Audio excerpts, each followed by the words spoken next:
let's talk about CM Punk TNA.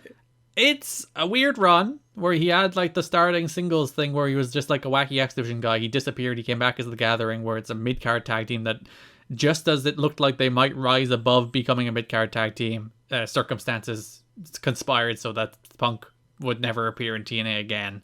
So, like, would this have led to a Punk and Raven singles match? Would this have led to Punk and Gathering getting like a tag title run, maybe an AMW feud that people would remember? Who knows? I would have liked to see 6 more months of CM Punk and TNA just to see where it would have went, because it did finally feel like Punk had a like somewhat of a direction, as opposed to pretty much all before this where it didn't. But yeah, it's a weird run. I think I'm way more positive than I thought I was going to be on it. Because I thought it was going to be a lot shorter. Like, he was here consistently for about a year-ish, and then did bits and bobs. Yeah.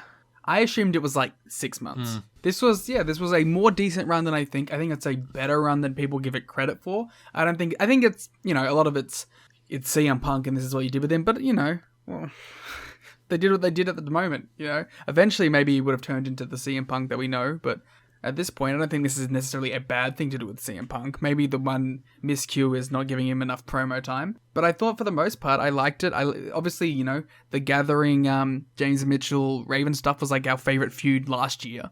So we can't be too low on it.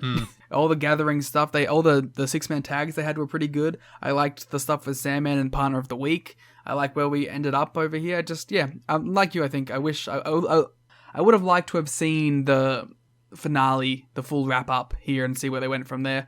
But I think this is a better run than it gets credit for. It would have been very interesting to see him survive into late 2004, 2005 TNA. If he made it to like the good era? Yeah, if he made it to the good era where they're giving people opportunities, and particularly if he made it to the time when Joe was here. Yeah. It would have been very interesting to see, does he choose WWE?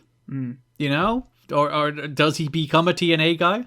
Yeah, it's like in a world where he can keep doing ROH and do like the TV with TNA, pay-per-view TNA schedule. It's like, how different does that look? Does he instantly pick up the phone?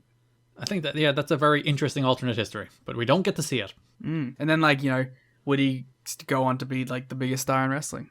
Yeah, or just a guy in TNA. Or like an AJ level guy.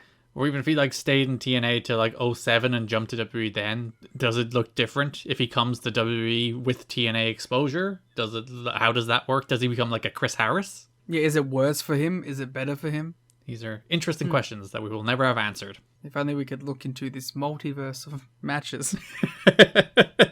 By the way, fuck everyone who says that's a bad name for a show. That's a great name for a show. Tim was a big fan of his Marvel wordplay. Yeah, that's a good one. Oh, now you're a supporter of wordplay, huh? Yes. I'm taking that Marvel money under the table as we speak.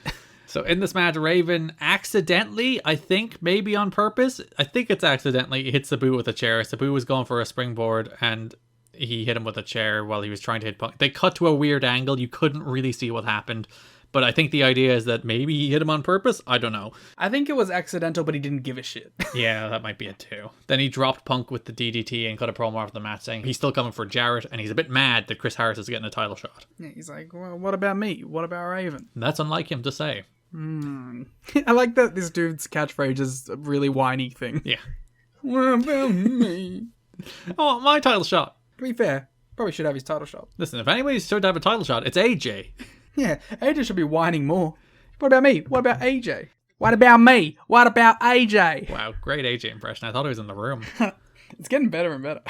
Your AJ and Dixie are right next to each other. Yeah, it's just like a slightly higher pitched one and a slightly lower pitched one.